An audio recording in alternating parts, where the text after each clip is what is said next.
But nowadays, I just don't have the time or patience for competitive games anymore. I think I exhausted all of my patience for competitiveness with StarCraft. Like 3 years of StarCraft. I mean, very tough. But I will say I do have some... Wait, is this the area we weren't able to access actually? I think it was, right?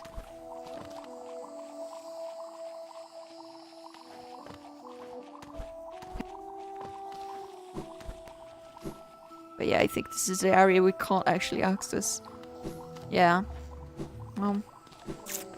Can't go here, so... that fucking sucks. But yeah, I think one of the things that actually made me have like a competitive aspect to myself... That's not what I mean to say. One of the things that made it easier for me to play competitive games is that I actually don't get frustrated when I lose. So that makes playing games like StarCraft, which is like always your fault when you lose, since it's a 1 versus 1 game, that made it very easy for me to actually play the game and enjoy it. I could actually just queue the ladder for like 8 hours straight, like one match after the other, and just not feel mad. I mean, I would feel mad when I lost, but I wouldn't feel mad at the game. And I think a lot of people have that attitude. They get mad at the game, and then it becomes very difficult to progress in the game. Because you're just blaming your losses in things you can't change. I always try to have the positive attitude of being like, well, what can I improve here? What can I do better so that this doesn't happen again? And that actually got me from... I started in bronze on StarCraft 2. And I got all the way to Masters. Just from like, you know... grinding the ladder and being positive and trying to figure out what your mistakes were every time you lost. I used to play Dota quite a few years ago, but it's so frustrating to play randoms online. If you don't have a group of friends large enough to form a team, it gets frustrating real fast. Yeah, I think that's one of the reasons I just preferred StarCraft over Dota. It's just because I could just play by myself. I didn't need to depend on other people. Makes things a lot easier for me.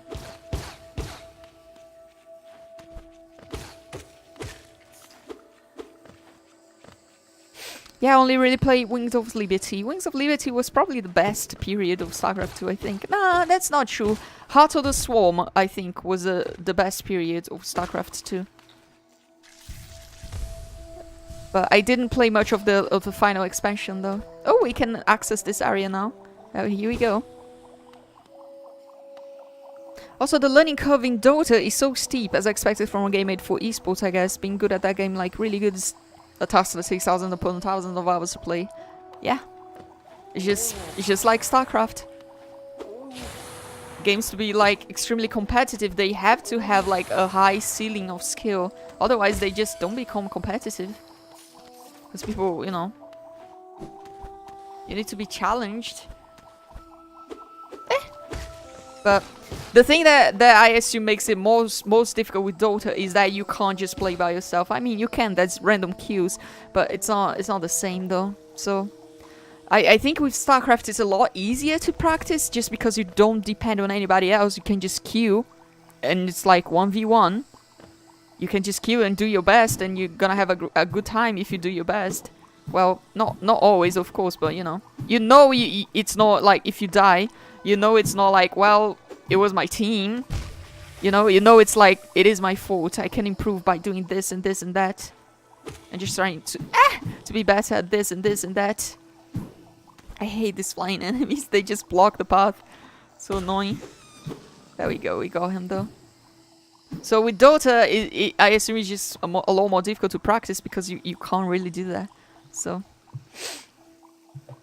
basics are simple, but being good is not. Yeah. I mean, the basics have to be simple so that people want to join in. I think a problem with StarCraft is that the basics are not that simple. I mean, they are, but, you know, to be any reasonably good, even at Bronze League on StarCraft, it's a lot more difficult than in Dota. So it's not as easy for people to get into. And also, just like the Dota style of like semi-RPG, arena, hero thing, is a lot easier for people to... It's a easier for most people to like than like a real-time strategy game. A real-time strategy game can be very, very daunting. Yeah, I hate this. Okay, let's try this again. No? I hate how you like disappear instantly if you touch the spikes. I hate that. Whoever decided that, I hate you. Not really. Okay, okay, I see what's up.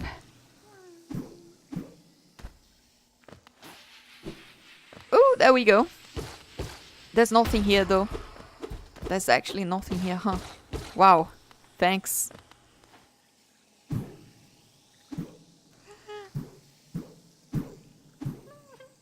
Ooh, I got you. There we go.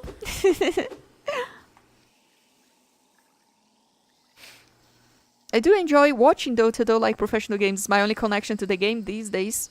It's like chess, very easy to learn the rules, very hard to become a pro. Yeah. But yeah, I did used to love watching StarCraft, but I kind of stopped watching once I stopped playing. Not true, I still kept watching for a long time, but eventually I stopped watching though. God damn it, if you just touch the water, it just teleports you away. It's pretty frustrating. There we go. No. Ah! What? I swear to God, I pressed jump. The character just did not jump at all. Just refused.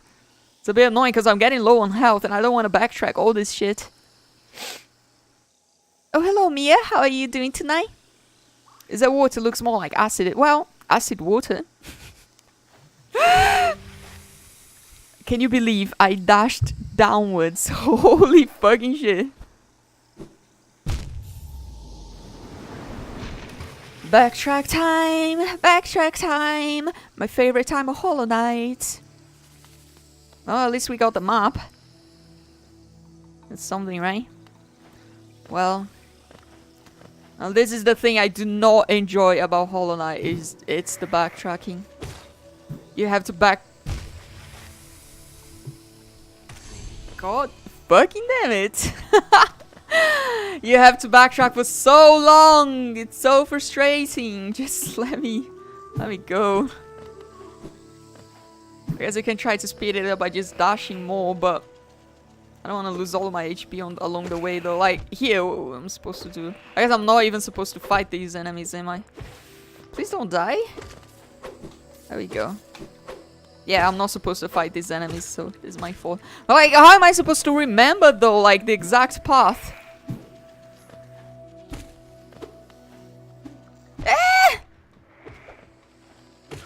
Well, we got that boy at least. Let's heal up before we die. It's so frustrating though.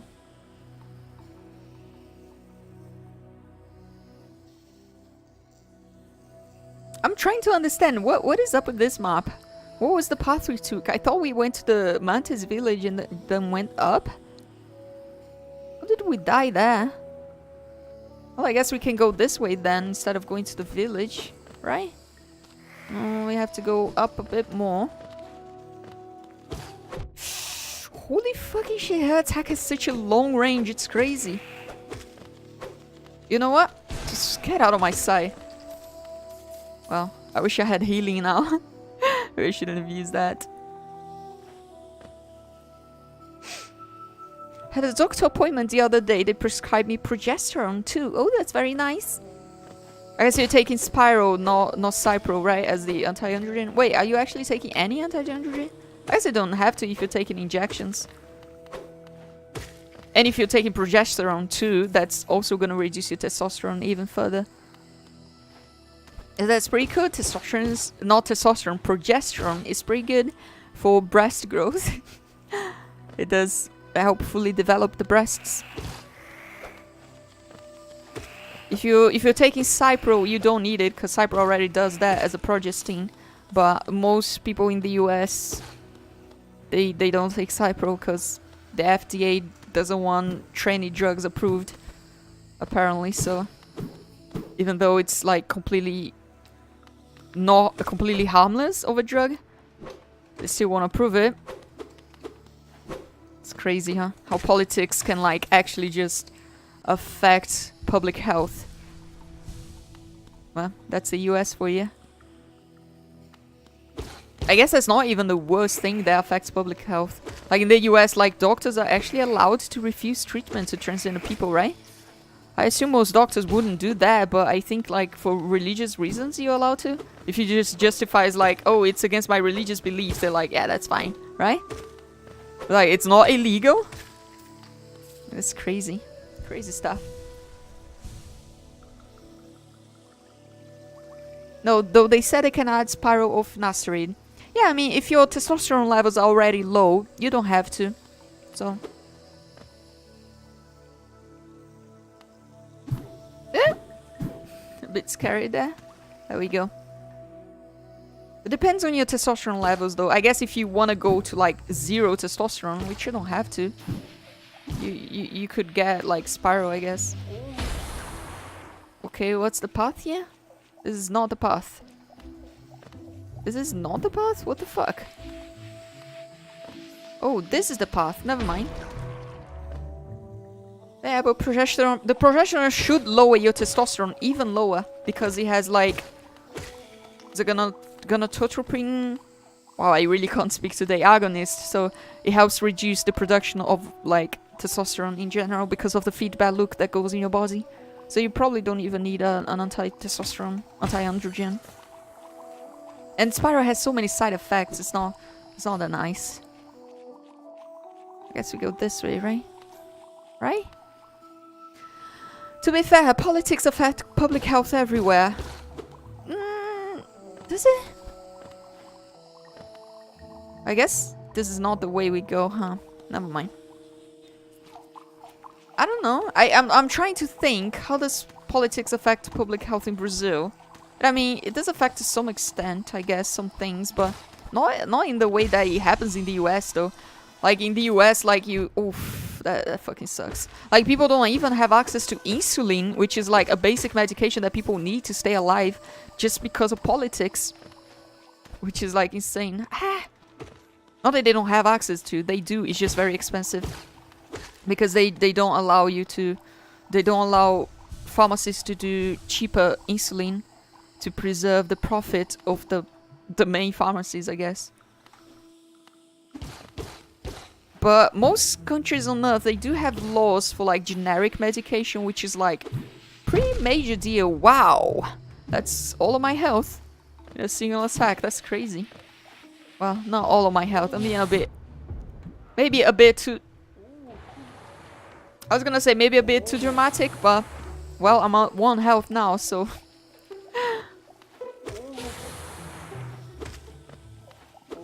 Also, in most countries, it's illegal for doctors to refuse treatment to people because of things like gender identity or sexual orientation. I think the US is one of the only, at least, like, developed, between quotation marks, but, like, developed Western countries that has that. Not even developed, if you actually go to developing countries, like, I don't know, Uruguay, Argentina, they do have laws against that, so the US is, like, really fucking behind in that sense. Though I assume in the US, at least some states have laws against it, right? I'm sure. Since things tend to work that way in the US, the federal laws tend to be awful, but some states where people who are reasonable live, you get some reasonable laws, so it's not too bad. It's politicians who decide how much funding healthcare gets in the end. Yeah, that's the thing. I guess you can't say that politics can never affect public health. They do affect it to some extent, but it's just in the US it's so bad though. It's like an extreme example. Oh, they do explode. Gotta be careful with that. Like, for example, here in Brazil recently, actually. It was like a couple of months ago. Back in September, I think, we got a judicial order to allow generic pharmaceutical companies, to prescribe one of the most important medications for hepatitis C. Not prescribe, be able to produce one of the most important medications for hepatitis C. And that medication is going to be accessed through public healthcare, but also you can just buy it and it's gonna be like 40 reais, which is like $10 for a package of the medication. Now, guess how much that costs, that same medication costs in the United States? And I mean, fairly enough, used to cost here in Brazil. Here in Brazil, it used to cost about like $15,000? $15,000 for a package of a single medication. In the US right now, it costs $30,000, and it's like the most important medication to treat hepatitis C. That would like heal most cases of hepatitis C. So it's like insane, absolutely insane shit. But the US just doesn't seem to have that many laws for like generic medications, so they can just do that shit, which is like ridiculous. It's literally just price gouging. Like, actually just putting their own profits above the health of, like, people who need medication. It's not even, like, the general population. It's, like, people who are in need of medication, which is insane. And they do the same thing with, like, diabetes. Even though diabetes is not as extreme, insulin is still extremely expensive in the US compared to most other countries. So, it's pretty frustrating. But the most frustrating part is that you do have a lot of people in the US who are against changing things like that. They're like, oh no, that's communism, that's bad. Which is just like, are you fucking kidding me? It's like necessary medication for people to stay alive. How can you say those types of things? How can you be that stupid? Holy shit. There's no country on earth where the healthcare system is entirely independent of politics. That was my only point, really. Yeah, I do agree with that. If I decide to add it, would you recommend finasteride over Spyro? I would recommend you bicalutamide over finasteride and over Spyro. Finasteride is not good enough because it does not stop all androgen receptors, only like specific ones. I think it's the alpha ones, which are not... is mostly just for like hair loss, really. And it doesn't stop production of testosterone. I'm pretty sure it does not have like anti-gonadotropin effects. So I would not recommend finasteride. Would I recommend Spyro? I mean, Spyro works. It's just way too many side effects. So I would rather not. You've had bad experiences with Spyro before, so. But I would recommend bicalutamide. You should be able to get bicalutamide in the USA, no problem. I'm not sure how easy it would be to get or how cheap it would be to get, but federalism in the US caused a lot of issues, I think, that combined with insane conservatism and the fact so many justice systems politicized. I think the extreme federalism that they have in the US is kind of negative. I think in like the way it works in most other countries like Brazil, the UK, etc., etc., where states have their own government too, but it's not, they can't just like make separate laws from the federal system. I mean, they can to some extent, actually, but it's not as extreme as in the US, where they're like almost independent. Tend to be better, but I will say, in the US, the federalism is actually a good thing, because otherwise the entire country would be dominated by the conservative federal level government. So, like, the federalism in the US is the only way people can actually, like, you know, have decent rights in... I hate this game. Fucking hell. Sometimes the buttons just don't seem to register when I jump or, like, slash down. Sometimes it just doesn't work. We're through though, finally through that. But in the US, the federalism is really important, because then you get some states like California where people actually have rights. And actually in Michigan, they actually have like very good like transgender rights too. So it's like, not all states are bad.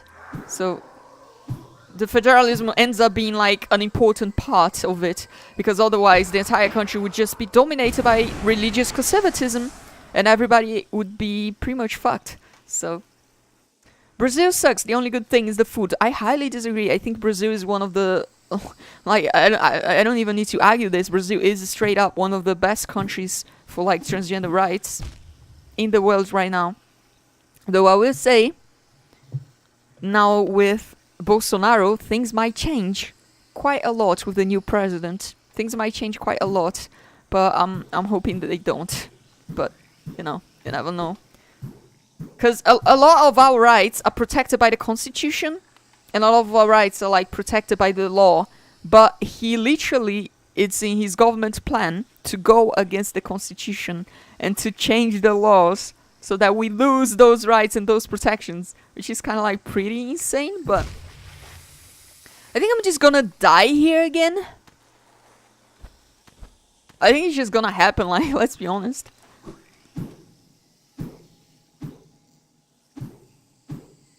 Okay, I got up here. That was nothing. Cool.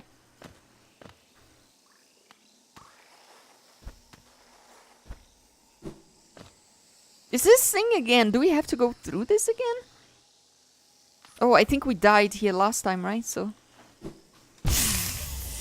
And I died again. At the exact same place. So, as you can see, the biggest problem with Hollow Knight is just the backtrack. Like, for me to get back to where my body was, took me a solid, what, 15 minutes? To be fair, I did stop a few times to talk. But, like, it actually took me so long. And then once I got there, I just instantly died again. So, it's like, if they just improved the backtracking in Hollow Knight, made it not so bad, it would make the game so much easier to enjoy, to be honest. And I am enjoying it, I'm having a great time with it, but like... the backtracking, like, I can't put it any other way, does diminish my enjoyment of the game, like, severely. Because I just don't enjoy backtracking that much, it's just not fun. I want to progress through the game.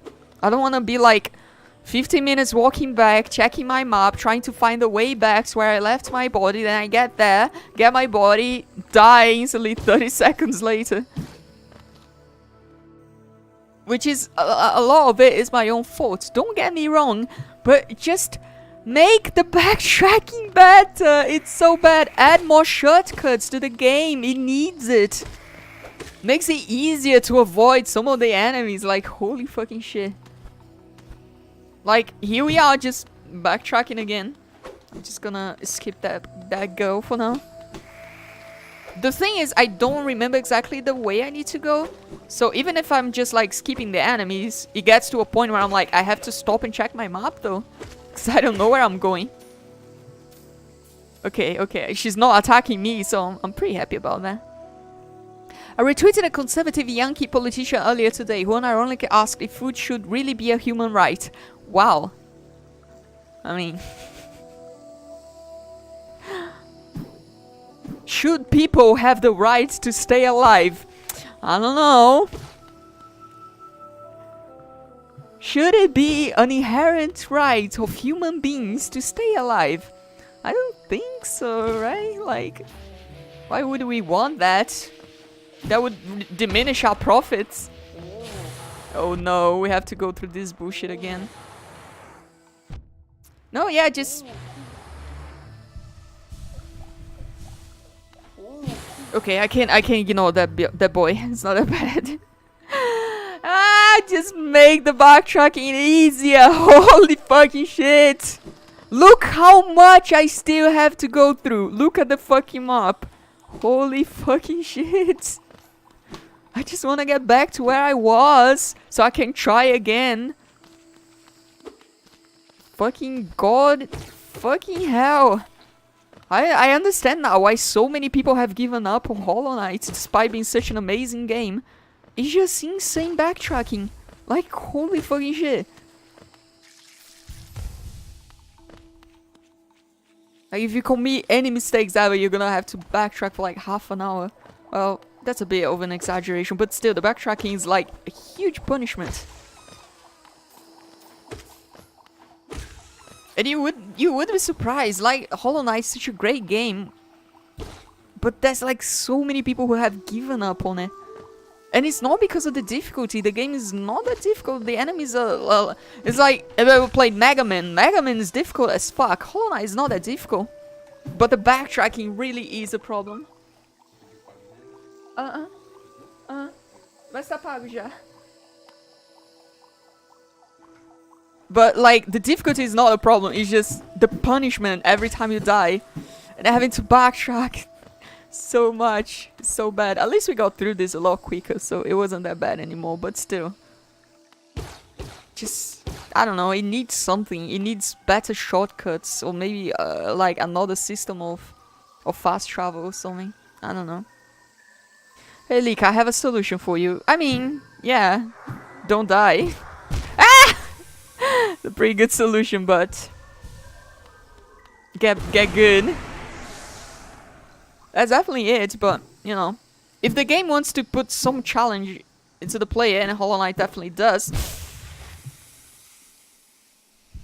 you can't punish the player so harshly every time the player makes a mistake.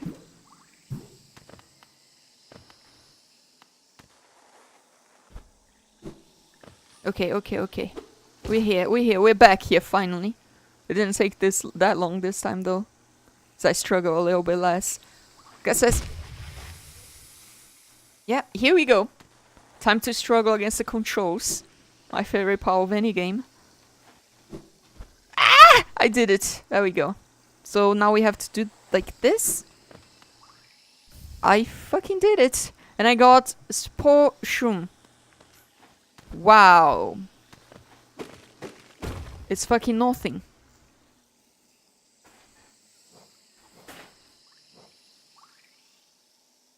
Let me see what it does at least. Composed of living fungal matter, it scatters spores when exposed to soul. When focusing soul, emits a spore cloud that slowly damages enemies. It's garbage. Alright, well, I did all of that for this garbage. I was hoping I would actually find a way to the village. Because here's the thing. The other boy told me, oh, you need to go to the city before you fight the boss. So that's why I decided to not fight the boss and go to the city. I thought this was the path to the city. But apparently not. Oof. Big oof. Well, we did it at least, I guess. We got a secret. It's something. Now, on to backtracking more. Here we go.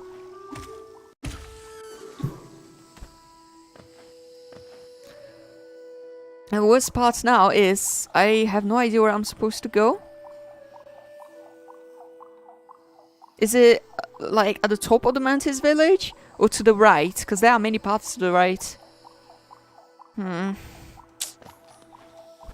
Fuck. I think I'm gonna go for the Mantis village path just because it's closer to me. And the NPC did mention, he did talk about the next area, the city I need to reach for the blacksmith, as if it was really close. It was like the path he was taking, so it should be through the Mantis village, I would assume.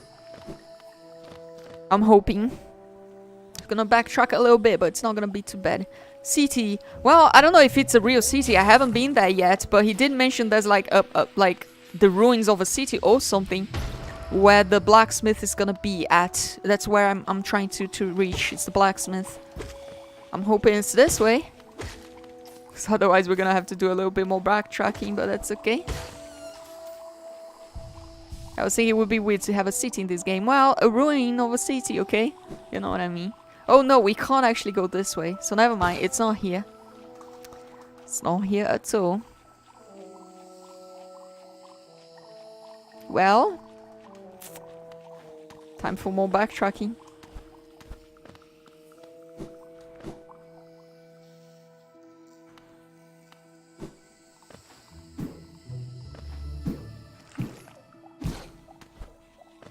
This way, I think. I'm hoping. Please! Okay, we avoided that. It's not bad. I'm gonna kill this boy just for the soul. Staying at full soul is pretty helpful. At least this is a bit easier than the Mantis village. The enemies are a little bit more difficult to avoid. Here, not so much. So do we want to go to the right or top and right?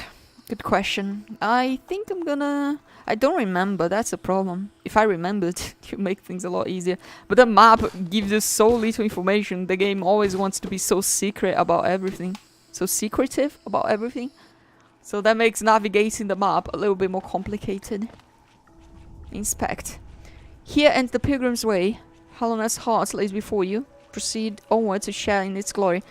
Well, I'm gonna go this way. So this is where the other lady ran towards. But we couldn't follow her because we didn't have the wall jump yet. But now we do. So we get access to this new challenge. I swear to God, I was on the wall and I did press jump. It just didn't register again. Well, it registered now, but I was so focused on spamming the dodge button, the dash button, that I actually didn't jump enough. Please, there we fucking go. I don't know, I actually had to press jump twice to get one jump off, so I don't know. The controls sometimes feel very fiddly for no reason. So this is a bit strange. But I think I get what he wants me to do here. Never mind. Maybe I don't. I love this game. I love this game. There we go. Well, I mean, oh, I see that. I want that. How do I get that though? Oh! She's done it. She's done it.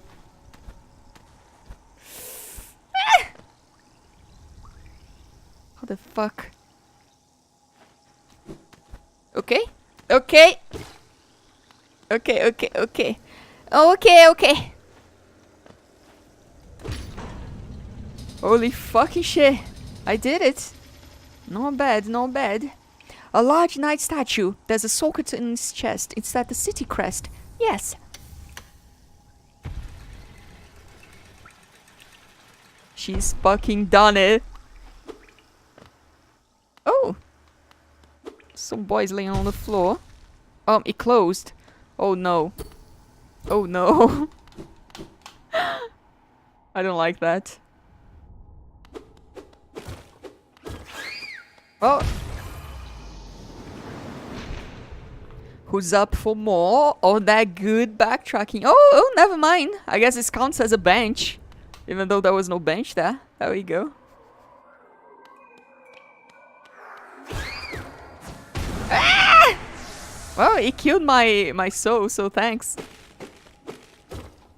I guess it's kind of like Dark Souls. Yeah, but I think sometimes they try to imitate Dark Souls way too much with some design decisions, and to the detriment of the game. Because Dark Souls does a lot of the same things, but it doesn't feel less punishing. Because Dark Souls, the maps are a lot smaller. You get to places faster. It's usually easier to avoid most enemies. I don't know. I might be saying those things because I'm good at Dark Souls and I'm not good at Hollow Knight yet. So maybe that's why I have this bias in opinion that Dark Souls is easier with the backtracking. Dark Souls also has a lot of shortcuts and whatnot. I don't know. I never felt, even when I was like beginning Dark Souls, I never felt like the backtracking was very punishing at all. There was some backtracking. Usually, mostly when you like had to handle a boss or something. Oof! Was a bit too close for the third attack. There we go, not bad. But like the backtracking on Hollow Knight is definitely one of the things I enjoy the least. I love this game, I love this game. Sometimes it does sound like you're trying to convince yourself, Leak. I mean, I believe you, I'm just saying.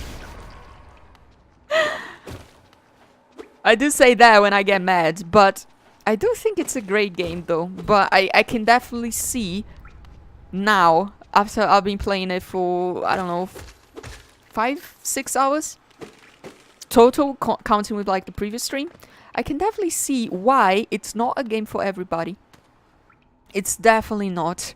If you don't have patience to explore without a map, if you don't have patience to not have fast travel, if you don't have patience to have to backtrack anytime you make like mistakes, and there are many mistakes you're gonna make because the game does have a lot of puzzles which involve you losing health every time you fail. If you don't have patience for those things, it's definitely not a game for you. You're not gonna go far. You're gonna abandon the game very early. So, which happened to a lot of people that I know. A lot of people are like, oh no, yeah, Hollow Knight is beautiful, it's amazing. I didn't finish it though. Didn't even get far into it. And it's like,